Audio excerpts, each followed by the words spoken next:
Hello guys, இதுதான் எங்கள் அண்ணன். இப்போ தூண்டில் கட்ட போகிறாங்க பாருங்க.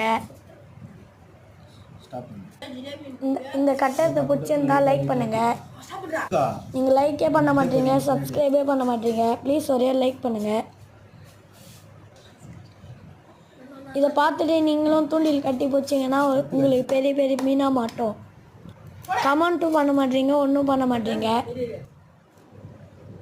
நீங்கள் லைக் பண்ணாதது எனக்கு மனசு ரொம்ப கஷ்டமாக இருக்குது. எங்கள் அண்ணன் உங்களுக்கோசம் கஷ்டப்பட்டு மீன் பிடிக்கிற வீடியோ எடுத்து போடுறாரு. நீங்கள் லைக்கும் பண்ண மாட்டீங்க, சப்ஸ்கிரைபும் பண்ண மாட்டீங்க. ப்ளீஸ் ஒரு சப்ஸ்கிரைப் பண்ணிவிட்டு ஒரு லைக் மட்டும் போடுங்க. Okay, bye guys.